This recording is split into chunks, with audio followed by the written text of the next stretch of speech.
बहुत समय पहले एक छोटे से गांव के पास एक बड़ा और पुराना बरगद का पेड़ बैनियन ट्री था।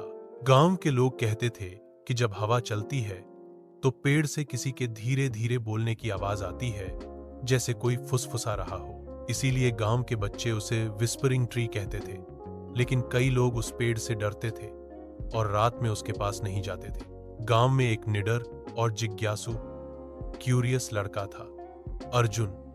उसे रहस्यमयी चीजें, मिस्ट्रीज जानने में बहुत मजा आता था। उसने ठान लिया कि वह इस पेड़ का राज, सीक्रेट जरूर पता करेगा। अर्जुन बिस्तर पर बैठा है। लोगों के द्वारा बताई गई घटनाएं उसके दिमाग में फिर से चल रही हैं। उसकी आंखों के पीछे विचारों का तूफान उमड़ रहा है। एक रात अर्जुन चुपचाप उस पेड़ के पास गया। चांदनी रात थी। पूरा गांव सोया हुआ था। चारों ओर सन्नाटा था। सिर्फ पत्तों की हल्की सरसराहट सुनाई दे रही थी। अर्जुन धीरे धीरे कदम रखते हुए पेड़ के पास पहुंचा।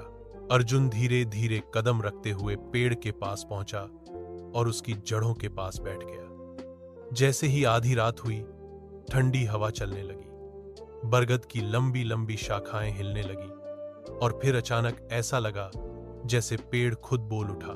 पेड़ से एक धीमी, गूंजती हुई आवाज आई, जो सच जानना चाहता है वो दिल से पूछे, डर कर नहीं।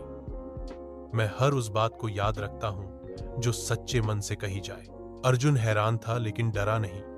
उसे लग रहा था जैसे कोई पुराना दोस्त उससे बातें कर रहा हो। अर्जुन थोड़ी देर चुप रहा, फिर धीरे से पेड़ से पूछा, तुम बात क्यों करते हो?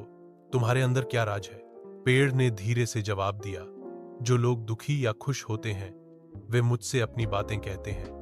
मैं सबकी बातें सुनता हूं और याद रखता हूं, फिर हवा के साथ धीरे धीरे वही बातें दोहराता हूं। अर्जुन को बहुत हैरानी हुई ये सब सुनकर, और अर्जुन को अब सब समझ आ गया। यह पेड़ कोई डरावनी चीज नहीं, बल्कि लोगों की यादों और भावनाओं, फीलिंग्स को संभाल कर रखता है।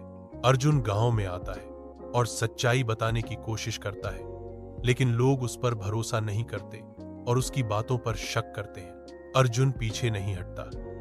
उसका मन और मजबूत हो जाता है और वह सब गांव वालों को समझाता है कि इस पेड़ से डरने की जरूरत नहीं है। ग्रामीण हिचकिचाते हुए पेड़ के पास पहुंचे। उनका शुरुआती डर धीरे धीरे जिज्ञासा में बदल गया। अब गांव के लोग उस पेड़ से नहीं डरते थे।